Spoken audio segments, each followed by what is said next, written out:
So I finished Tokyo Necro recently and it's pretty good. It's not as great as I hoped, but honestly I knew that was going to be the case since I put a lot of stock on campy shit. Mainly I was expecting a lot more Gunkata and dumbass tanks jumping around everywhere. You get a lot of the former, but maybe only like around 2 or 3 times with the tank acrobatics. The general plotline is held in a cyberpunk setting where mostly everything is fucked, and most of the world is iced over due to global cooling. There's a lot of backstory that goes through everything, but honestly it's not really important.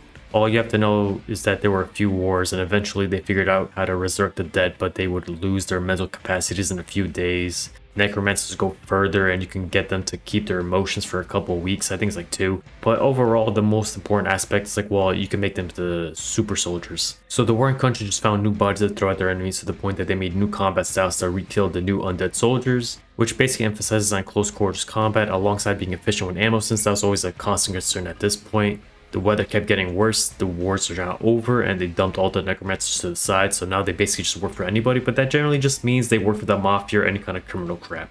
Speed up to present day, the cast is trying to find the vice governor or something, but ends up finding Idia instead. Idia doesn't remember anything, but apparently a lot of the organizations are after her now, and that's just how the plot goes on. And that's a common trope, but the one I remember most vividly is Outlaw Star, and it's a show I'd like to rewatch someday, but mainly it's because I still remember the 2 ending tracks.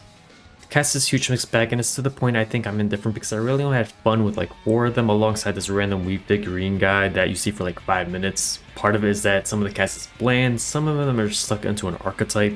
I'll go through the ones I like first and just go down the list. There's Soun, the Gunkata guy that's generally dense but also understands that he's dense and progressively gets better at it. And a lot of it is mostly that he's emotionally stunted and socially inept, and those are some of the ongoing themes with him. I found he was the most well written in the cast and was at least interesting to go through. Next is Tokitaka. He's written rather well in the sense that his quirk isn't a crutch, and actually in addition to his humor alongside having a decent backstory behind it, he actually gets a lot more screen time than I thought he would, and I'm glad it was the case. He's basically the support slash sniper guy of the group.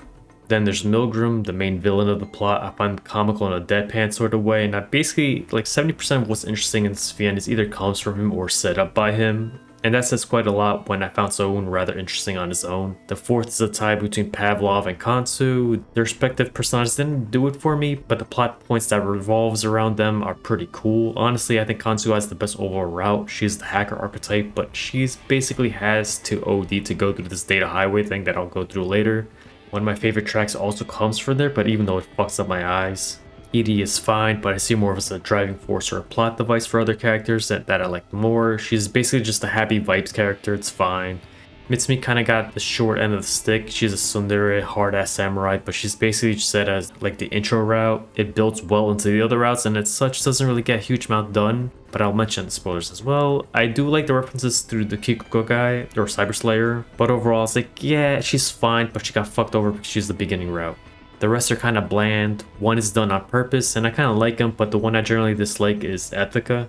She has a lot of cool moments, but they get bogged down by her incessant issues. Her personality is basically Momoyo from Magikoi. If you actually liked her and not just her out, then maybe you're actually going to enjoy Ethica. She's fine a lot of times, but there's a lot of times like, holy shit, just shut the fuck up. But for me, it's kind of annoying, and it reminds you of that grape head kid from My Hero Academia. What's his name? Tanuya? Yeah, whatever. The art is kind of iffy, but I think it's mainly in the eyelashes, and it just makes the face look weird half the time. There's also this weird pose that Idia does that it makes her arm look broken if she's wearing her gloves, and honestly it makes me do a double take each time.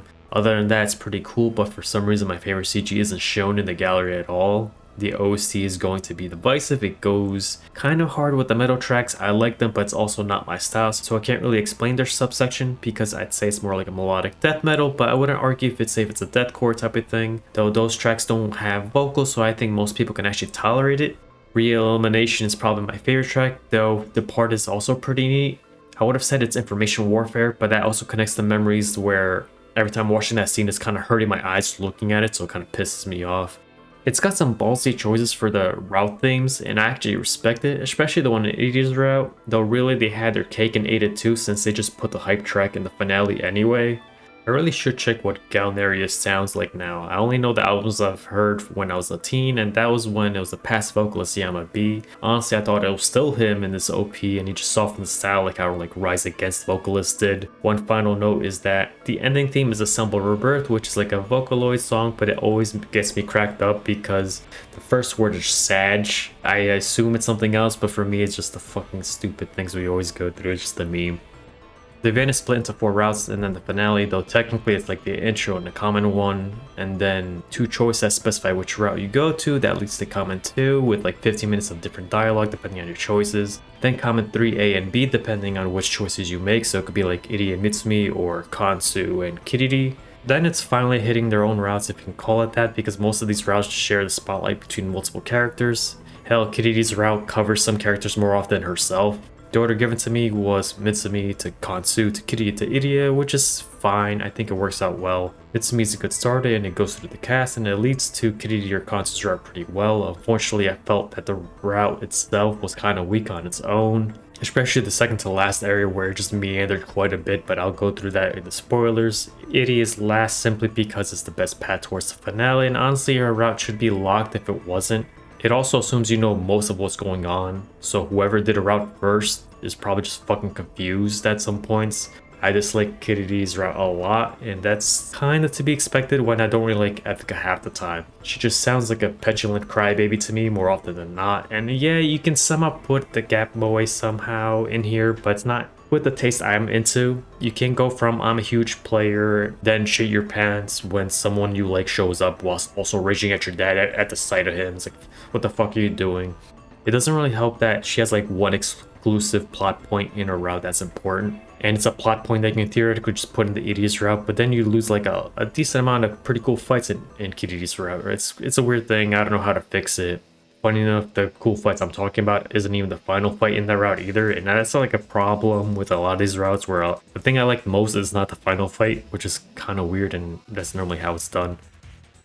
Kansu's route was amazing, and I wouldn't be mad if Tokyo Necro ended up just being a kinetic experience with just this one route. Overall, I actually rated rated higher since it excludes out a section that I wasn't into. Funny thing is that I wasn't even sure I was in Kansu's route for quite a bit because there's a fair amount of scenes just with Kiriri. It's like, wait, I'm in her route instead? It was weird, which just further adds insult to injury because I felt like they went over more of her stuff in Kansu's route than in her own route. It's just kind of rough for Kiriri's route because she technically has a great comment 3, it's just it shares with Kansu's comment 3, so, and if you follow the route order, you already read it, so you don't really get bonus points for it. Technically, Kiriri and Kansu's routes are interchangeable in terms of like route order. There's something that spoils each other and other parts that are important for overall plot. I'd say Kansu still edges out as a better second route, but also splits the quality a little bit better. Otherwise, you get like 2 middling routes back to back, and to me that'd be a shitty experience. The final route is fine, it's what's to be expected, and it's written well, but it's also the least nitro of the stuff I've read. Honestly, Kansu's route kind of went harder in some aspects, and that shit was really hype. I'll go over it in the spoilers. There's maybe 3 important H scenes. They could be worked around easily, but there's still relatively useful info in there. One revolves around Ryouko, either or Kansu's H scenes, and one with Ethica. Okay, now that I got most of that out of the way, I can grip about a few things before we go into the spoilers. For one thing, it takes forever to start the game. You have to go through a faux terminal, and that's basically simulating a couple of errors. You'd assume it had a purpose overall, but I haven't been able to find it. Even if you get the finale, nothing really changes in there, which is, I think you'd assume so, but I don't know. Then you can interact with it, but there's not much outside. You can go outside of typing search to start the second loading screen. You do get some more commands after you finish everything, or maybe if you have to finish a route. I didn't check, but I also didn't find anything useful. I thought maybe some commands were hidden, but even the basic sudo wasn't in there, so I guess not. And it turned out that the suit command was there. It was not about changing users at all, but pertaining to a text adventure of Kansu. It was funny, but also pissed me off because I thought it was actually a Linux thing, but whatever. Even in that text adventure thing, it was really... It's an extra. I'm not gonna put any extra like negative points for it. It wasn't that good. It was fine. You can ignore it. Nothing really changes after it. Overall, these loading things is only a problem if you don't read in long strides. So if you read like every 20 minutes and then you stop, you go do something else, it fucks over because now you have to wait like an extra minute just to load it back up. It's annoying, but overall, I think most people wouldn't even notice it. Another thing, and this one is mostly my fault, but loading or saving takes a while as well, but I found that if you can just spam click, it actually skip the animations. It does look cool, and I thought it was going for like a deep frag motif, but it's actually something else, though technically I guess you can still consider it a sort of defrag. Throughout the VN, they highlight specific words that you can click on to get some notes. It's kind of a classic thing now. For the most part, these are really just bare bones compared to the other titles I've read. Most of these were either self-explanatory, they were explained the next line, or just something you would even know about. I just stopped looking at them after like the first con, but they also decreased a lot around there anyway. The worst one I can remember was Pavlov's note, where all it says like, oh yeah, he works for Milgram, except you don't know who the fuck Milgram is yet. You haven't seen Milgram's name, you just have to assume, oh yeah, it's the guy with Pavlov, which it is. It's kind of basic shit, but overall I was like, alright, what was the point of this note? A lot of these things, I felt like the notes being unlocked after a route or two would have been cooler, but whatever. Because they do get updated throughout the plot. Like Pavlov does get some more information later on, except you don't see Pavlov's like indicator anymore. I think it's just in the DB. The pacing is kind of off and common one where a lot of it just drags and there's a lot of jargon to go through. That's not overly necessary. There's other times where they info dump your ass and it wasn't necessary either for the plot, but just for the background info of how the land's being run. It's still cool, it's interesting, but overall not necessary. There really wasn't a better way of doing it, but they were basically going through like 8 different organizations in one go. The action scenes are kind of hit or miss, and it's depending on a reader. At first I compared it to something akin to like the Nintendo 64, where yeah, it's an advancement in tech, but like an in-between before the fully realized concept is made. It's not something that can be really fixed. And the issue is like, yeah, they talk a bit, and then there's some action happening, and then there's freeze frames, and then more dialogue happens. Like, okay, this looks really bad now. But they actually worked around this for a later fight, and it's actually one of my favorite fights. And it's actually better than a lot of the finale fights as well. So you're in this fortress, and you're just fighting this guy with like 8 guns. It's really cool. Because what it is, like, okay, there's a lot of extended action scenes, and then the dialogue happens where they're taking cover because they're getting fucking shot up by like 8 guns. There's also some scenes where the action's overall beneficial to the storytelling since it portrays what's happening before it even tells you, and you know, it's obvious what happened. We're like, oh, that's cool, it's gonna happen in a bit, right? I guess my other favorite scenes is like in, I think it's in 3B, where Milgram Pavlov shoots down the truck that's traveling to the energy fortress thing, or the energy float. I think it's called Mega Float, and they're just blasting through all the fucking living dead. Is all this fucking awesome? Railguns happening. There's a random ass tank that someone's running around through and shooting his head. It was really cool. The 2 choices are kind of iffy, and you don't really know what choice goes to where. The outcomes themselves are somewhat explained after a while, but even with those, they didn't really make a huge amount of sense. Why this choice leads to Idiot or this one leads to Mitsumi until like a finale or you finish a route and like, okay, I kind of get what you're going. It's still kind of dumb, and the person that's going through wouldn't make any kind of conclusion with that, but alright, fine. Basically what I'm going down to is like, oh, let's say I'm a rando. I was like, oh, I really like Kitty. I want to go to Kitty. And you're like, how the fuck do I go there? And then you're in Mitsumi's route. Like, oh, alright. Overall, entered the VN with some high expectations that I knew weren't going to be met, but I still had a good experience overall once it was all finished. Sure, I think some characters are bland or annoying. Sure, some scenes kept on going, but you can tell what they're trying to do, and they're trying to go big, and it's like, alright, you kind of make it work, it was fine. If the VN only contained Kansu's and Idiot's route, I'd give it a 9. Hell, if it was just Kansu alone, I'd give it like a high 9. And even though it loses the overall impact for having both of them, with everything, I'm giving it an 8, but one that barely gets there. The Genkata stuff was fun outside of maybe 2 or 3 semi-shit fights. The spider tanks were awesome when they showed up, and the villains were pretty fun, even if with him, you know, being one of the most down to earth when compared to something with like Demon Bane or with Muramasa where everything's going fucking crazy. So for the spoilers, it's going to be all over the place. The first thing is the choices. There's one for Ethica and one for Saun. One leads them to die and becoming a living dead, and the other one lets them live. So you have 4 outcomes in total. The Ethica choice is a 50-50 bullshit, and it makes sense with some context at the same time, but I still hate it. She dies if you make the same choice she's thinking of. The distinction is she turns off her X-brain at some point, so she gets her thigh stabbed and basically not have enough time to process. And I think she can't jump or some shit, and she just dies. She turns it off because the X-brain made the same decision that she makes, so she's like, yeah, this is a piece of useless crap, but it's actually doing it right. She thinks highly of herself. You both reach the same conclusion, so it should be kept on, but with the context of some of her sections on the ongoing round, she's constantly rebelling against her X-brain's choices as from rebelling against her dad. It's still kind of annoying, but you get it, it makes sense. I'll come back to it later. The choice with Saun kind of makes sense around Kiri's route, but gets explained full in Idiot's route. He lives if you decide to save Idiot first, but die if you go to try and finish Milgram off first. The reasoning he dies is because the bullet he was using is kind of fucking dumb, and so Milgram gets disappointed, just kills him off. Because like, oh damn, Saun, you're not on your dad's level, you suck. But if he goes for Idia, then he sees as like a constraint that you're like, well, let me see. I can kill Idia, and then you can power up. It's like, consider like a whole Gohan versus Cell bit from DBZ. It works, it's fine. It still kind of made sense without the context. You knew something's going on in Milgram's mind. It makes sense. And, you know, they're both kind of 50-50 bullshit, but overall, it's like, yeah, I understand. Someone dying is more out of his control. It just so happens like, well, he saved a couple more seconds and then Mitsumi comes in and saves him. Ethica's this whole thing is like, I turned on my stupid brain because I'm retarded. Anyways, back to Ethica. I actually like her when she's a living dead, or rather when her emotions have just turned down a little bit. She's no longer ass mad every time her dad shows up. She contemplates on what's important to her throughout all her sections in both Mitsu's route and also when, I think it was Kansu's route. Yeah, it was really well done. It's actually pretty awesome how they handle how she goes out. So in Kiri's route is where Ethica lives. Ethica finds something out and believes that she has the same mother as Kiri and like, oh, incest thing, and that screws it up because she was finally going to confess to her after being a baby about it for like years. But actually that was a surrogate mother. Her genetics are actually coming from her dad, Hokoyasu, and Soun's dad, Takayuki. I forgot if the latter was already dead or not, but I don't think so. But he doesn't know about it.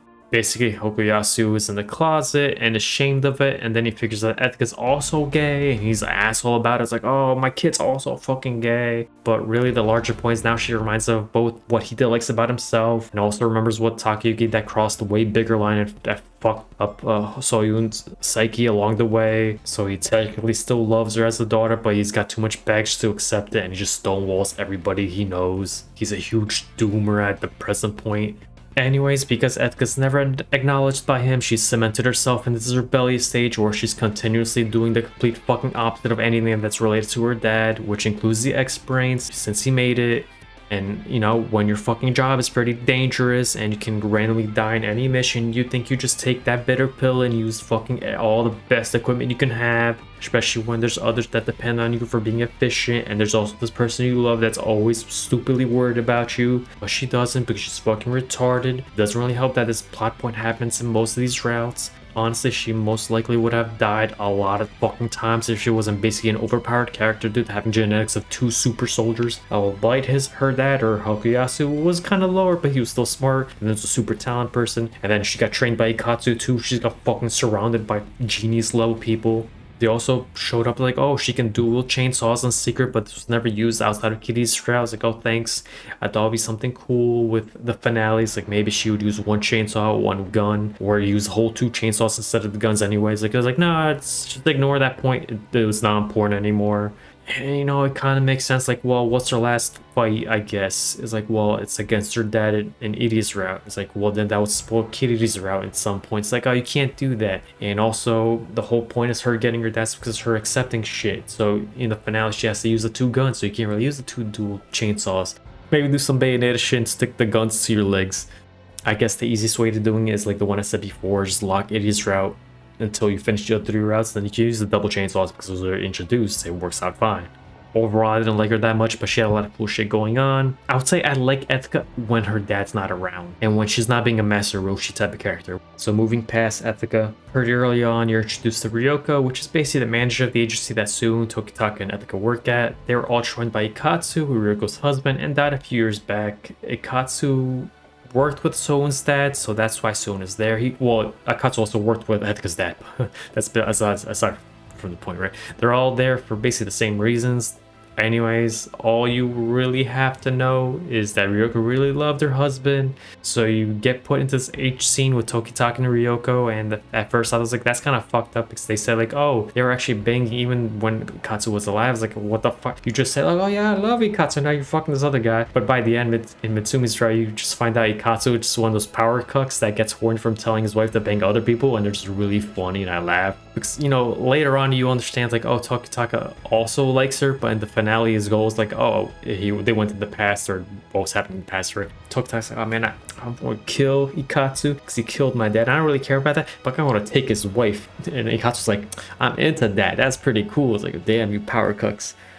Ikkatsu, at least I think he always shows up. Yeah, he does in all 4 routes, but he always dies. It's pretty weird how it's set up. He's normally encased in armor, but Mitsumi's he's not, and he shows that, oh, like, oh yeah, I was resurrected by Milgram like years ago, which is a weird thing. It makes sense later on, but in the beginning it's weird because you always assume like, oh, everybody loses emotions, and he's been for 2 years and he's still kind of fine. Anyways, this one time in Mitsumi's route, it's the worst fucking fight with Soun. It's the most boring. It drags on forever, and it's all to just point out, I was like, oh, Mega Float made this freaking bullet that would kill all the undead in like 15 seconds after it gets contact with the chemicals inside, and you're like, oh, that's gonna be super important, but it's not. It's important until the finale, then you just disregard it because no one's really dead at that point because it's just Milgram and everybody's alive. It doesn't do shit.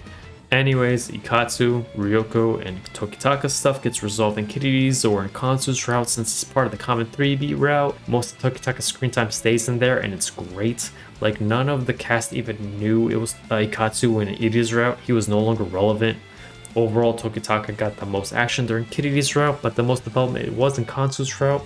Another thing for Ryouko is that you assume she was killed off in Mitsumi's route, and I guess Iri's route if you did hers first during like Comment 2, but she was actually just like, oh, I was in a district with this Conry mesh jammer. Only for her to die in the other 2 routes, and the only hint was like, oh, well, her food is super spicy, which is basically enough. But I assumed it was just a rehashing of that Soun Ethica sense of taste has weakened drastically due to them already being living dead for a day or 2. Overall, I didn't find her all that interesting and is more to build up Tokitaka, but I guess one thing she was possibly there for was to demonstrate that the living dead generally just keep the strongest principle / emotion with them, but Ikkatsu already did that as well, so second showing, whatever.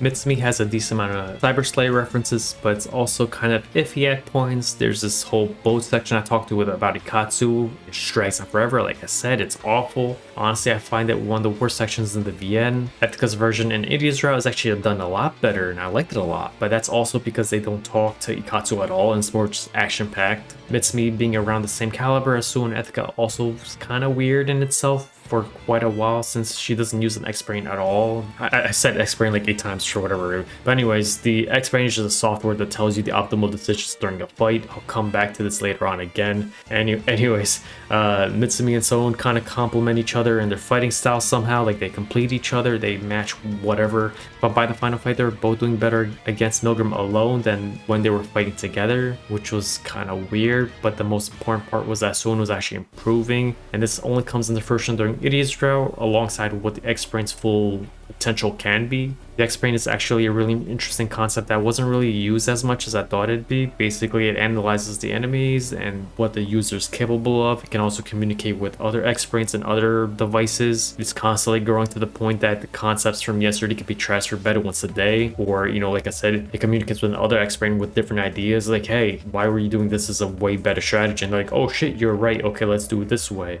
This was shown a few times, and I thought this idea would be expanded more often, but doesn't, because the finale just does everything differently. It was still there. It was just that Ethica's X-Brain communicated to Soun's Conry, and this is getting kind of convoluted, but the Conry is short for connection ring. There's basically no more internet in the fucking world, so it's kind of like each ring gets its own hotspot that can connect to each other, and it becomes like its own type of internet. But really, there was no back and forth communication between them. If anything, it's kind of funny that they went with the role reversal for them in the finale, where Soun has overall surpassed the X-Brain, while Ethica's finally getting over her grievances and actually using everything in her disposal. If she actually had her shit together, she would be a much higher level than Soun, because her intellect and her freaking tactics are already fucking high, and you just never used her as like a cheat sheet to make her even better. So yeah, it's like they both had their mental handicaps that they had to go through, but Soun basically always fought with a cheat sheet / instructor on his head. So when he finally got it off, and it's like, oh, I can actually do better than this. He had like a lot of experience of like, oh, this is what I would do, and this is actually a better case, where Ethica is always instinct. And this part should be near the end, but might as well just go over it now. So throughout the plot, there's this being called Sub-Concept that's trying to get into contact with Idia. Considered like a Vocaloid, it was created basically by a huge mesh of everybody's personal data that's used from these connection rings / Conry. Anyways, how the plot is set up is that there was technically no Kansu or Kiriri or Mitsumi's route at all. It was only Idia, and then it was Subcon going through multiple iterations of what ifs to try to find a solution of what's fucking happening to her, or how to fix her dilemma at this point. I thought she was actually accessing the X-Brains and working with it to expand what options they could have in the past. So it'd be like the X-Brain from Mitsumi's route would share info with the X-Brain from Kansu's route, and it just keeps on going till the finale's X-Brain. And it's technically still about the X-Brain, but only as a way to a subcom to communicate with them. Except at this point, only Ethica is still using the X-Brain as only just a way to incorporate her into the final fight, because honestly, not much has changed. Maybe the idea was that Milgram had to be away from the room for subcom to do whatever she had to do to save Idia, because it's not like much else changed, right? I'd still prefer to being a cluster of all the X-Brains working together to find the best solution, providing it before the final confrontation, mainly on the merit that they put a lot of effort and attention to these tools, and then they don't really use them all that much. And it's one of those things, like, it's this theme is kind of overdone at this point. I've seen it in multiple VNs, but it's a cool trope. It's nice to have. Not like, oh yeah, I just contacted Ethica to show up as well. Kansu's route was done the best. It shares the spotlight with basically half the cast, and that's what it made it great. It fleshes out Tokitaka, Kansu. It also fleshes out Tone alongside developing like Kiriri and Ethica. It reveals Milgram's plans, or rather shows what would happen if he was successful. It covers what the Fortress was about and why Idia was there to begin with. It has some pretty cool fights throughout the route. It's still pretty cool watching Sohn and Ethica swap out their attacks of fast responsive times and shit to the most bullshit elimination methods now that they feel no pain and they can spare a limb or some organs. Like, ah, fuck it,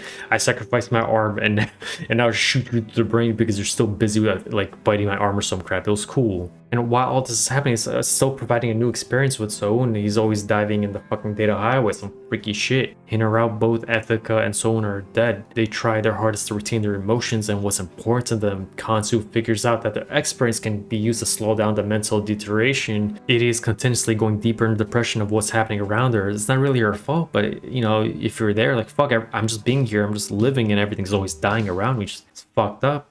So now she's trying the data highway while Subcom is going wild and trying to consume all of the living, since she's now considers humanity a nuisance after all her betrayals. Only to learn from Sohn, the person who's initially just socially and emotionally inept, but started to experience everything when entering the highway. It's like, oh, all these new experiences happening. So while Subcom was done with humanity, Sohn showed that, like, yeah, there's a lot more than just negative feelings. And then she experiences all that after Kansu broadcasts her new virtual program, which just reflects like the world from I think it was 2011. I don't remember the year, but it was like, oh, it's a decent year. Oh, look, everything's warm. You can go outside. It's fun. Basically, it's like, yeah, the world is a lot more hospitable than it used to be, and it could be again if we all try. And while Kansun is doing all of that, Ethica's figuring out her own issues while fighting replicas of like every dangerous character they fought throughout the VN with some help from Tokitaka. There was even some spider tank movement throughout the sequences when they were trying to avoid being consumed. In the end, Sohn assimilates into the data highway whilst telling Idia to live on and to be happy and to experience everything that she could, because, you know, she was kind of locked up for a long time. And